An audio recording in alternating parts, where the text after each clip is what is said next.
Salut tout le monde. So, I've never seen Emily in Paris before, so I'm going to be doing a drinking game to Emily in Paris. Then I will give you my hot take. Essentially, the rules of this drinking game, they have been created by you. So on my Instagram, literally just like an hour ago, I asked what are the 3 most common French cliches you can think of. Anytime that a cliche or a stereotype that somebody submitted on that story, anytime that comes up, I will be taking a swig of this, which is, it's called Estribos. And so it says bière aromatisée. I don't know if it's just beer that tastes like tequila or if there's actually tequila in it. I don't ask many questions because this was only €1.50, so we love cheap. But yeah, so I'm just gonna be taking a swig of this anytime a cliche comes up. I do have quite a low tolerance when it comes to alcohol, so I think that just taking a swig or a sip, it's gonna be enough, okay? So we've got the list handy of all the cliches, and they are the cliche French vocalizations like oh la la, other words like sacré bleu, croissant, also just in general, bread, baguettes, smoking, being rude or snotty, snails, elegance, simple fashion, being thin despite eating a lot of bread, cheese, and drinking a lot of wine, smelly cheese, drinking a lot of coffee and wine, mimes, wearing berets all the time, complaining all the time, obsessions with accordions, being super intellectual, being plant owners. I think the last thing, which is also my personal favorite, is saying putain a lot. So yeah, we're gonna see if any of those are in Emily in Paris, and I guess the drunker I get, the more cliche Emily in Paris is. All right, you know what? I think I need to take like a first sip just before we start, you know, so chin chin. Off to a really good start. Okay, here we go. Oh man. Emily in Paris, season 1, episode 1. Here we go. Does not go to waste. This is going to be Emily. Oh, okay, this wasn't on the list, but I need to take a drink. Whoever this appears to be the boss of Emily just said, I'm here to prove that a master's degree in French does not go to waste. So I feel personally attacked on that one. She asked for white wine, anything French, I think that counts. Okay, I've got to be honest. The scene where she tells her boyfriend that she's going to be leaving for Paris for a year and he clearly is not on board. I felt that, okay. Not with Pat. Pat's an angel. But just in the past, in several relationships in the past, it's, yeah. Like she's, I don't know, I don't know if like, to be fair, I'm literally only 3.5 minutes in, but I don't know if anybody else who's been reacting to Emily has given her any empathy or like shown any compassion or whatever, but this is like sincerely breaking my heart seeing her trying to like convince her boyfriend that this is a good thing and it's manageable and... You don't speak French. Fake it till you make it. Oh. We just see the Eiffel Tower, okay. And the cleaning lady definitely gave off some shade. I'm sorry, but that chambre de bonne is huge. Okay. Oh, okay, I'm getting vertigo. I really haven't been drinking that much. I mean, I guess that's a good sign so far. I don't know.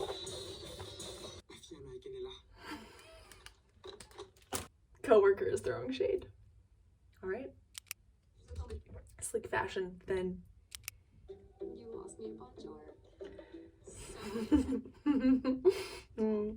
So much shade.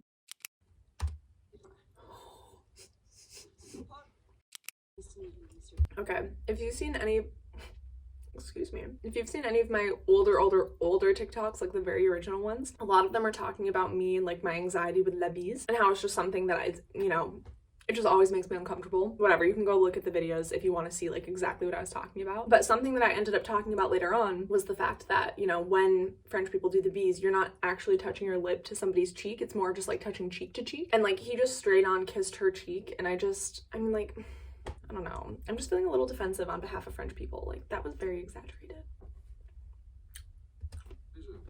Smoking. Smoking in the office, which, okay.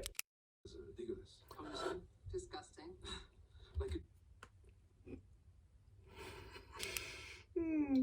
This was a good idea. Very good idea. Well, perhaps from the disgusting.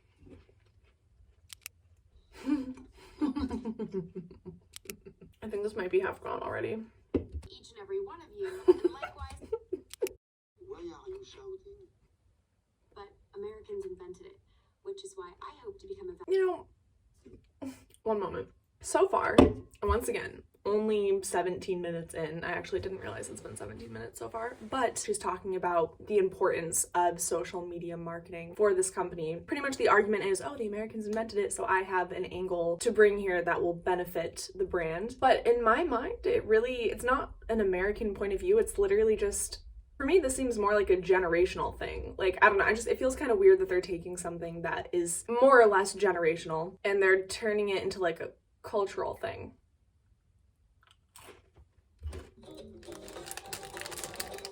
The music is really good.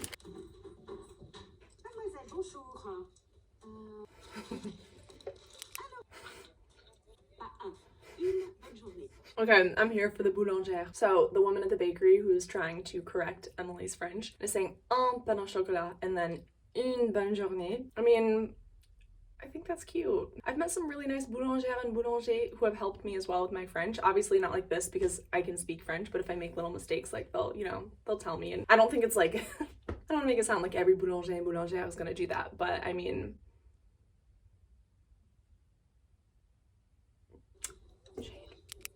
No, I'll have a cigarette.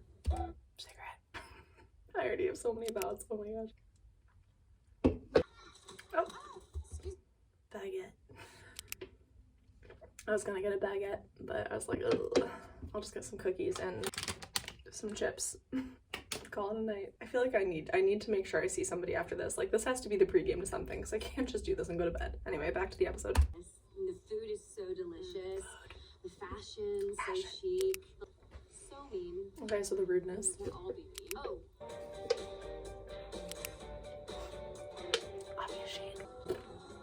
Smoking. We are all a little afraid. You live to work. We work to live.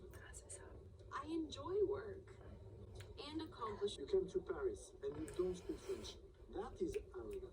Get him, Luke. More ignorant than arrogant. C'est vrai. There you are. Is everything okay? Oh, whoops. 7 p.m. here. I'm not about Doug.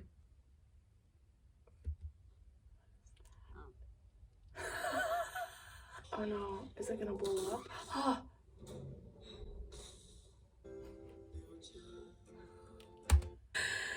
Oh my gosh. Okay, the first episode just ended. I would say that the can is probably down to here. I was sneaking in a few sips here and there when, even if there weren't cliches, but I mean, I guess, okay, I kind of want to look at this at several angles. Let me just take one more sip for good measure.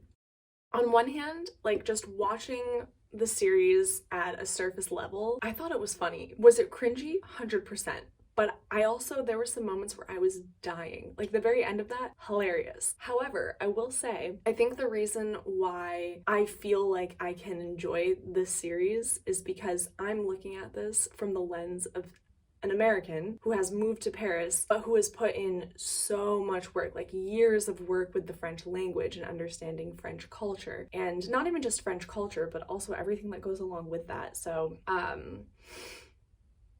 do I put this well? You know, I don't just have this idealized image of France in my mind. I'm also very critical of France. And also being from the US, I would say the same thing about the US, where there are certain things about my home country that I enjoy, and there are other things, many things, that I can wholeheartedly critique. So to see a series in which not only Americans, but also French people are being caricaturized, so being made into a caricature, and kind of the stereotypes of both sides are coming out to play, I feel okay watching this and being able to enjoy it and laugh at it, because I have an understanding, like, I have a ground in reality, if that makes sense. Watching this, I understand that not every French person is like that. And I also understand that we are very much being angled to see Emily as the protagonist. And so I do empathize with her in some ways, like with the difficulties of long distance and the feelings of loneliness and stuff like that. In the same vein, as Luc, who is my fave character, as he pointed out, it was also arrogant of her to come to France without having learned French. And then as she correctly pointed out, it was also ignorant of her to do that. And so I do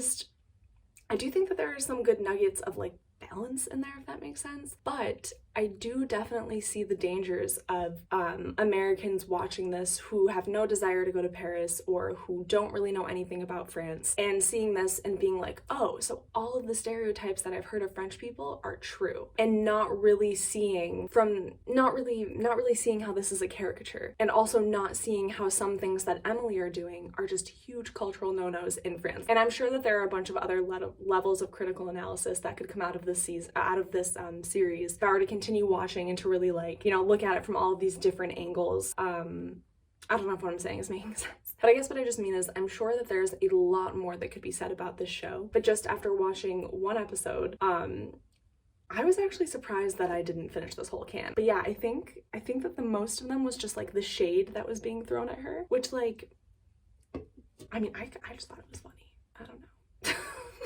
And I do have to say, I mean, I feel like this doesn't have to be said, but I should disclaim that as an American who has moved to Paris and is working with French people, my experience has not been this at all. Like, I have met so many delightful French people as colleagues and students. If any of my students are watching this, you're great. And also drink responsibly. I mean, like I said, there are certain commonalities that I've had with Emily, but for the most part, like, we could not have had different experiences. And again, I think a lot of that comes from the fact that not only is this a fictional caricature of both cultures, which obviously can still have negative effects. I'm not trying to say that it's harmless, period. But I forgot what I was saying. Anyway, I hope that was a balanced enough critique, especially after having had like this much of bière aromatisée. You'll have to let me know what you think in the comments. If I should do this with another episode, or even if there's just like another series, let me know, because I could totally turn this into a series. I am not opposed. Oh yeah, the last thing I guess I'll just say is the soundtrack. I was popping to it. That was a good soundtrack. I don't know, let me know if I'm wrong, but that's my drunk take on Emily in Paris, season 1, episode 1. Okay, cool. Bisous.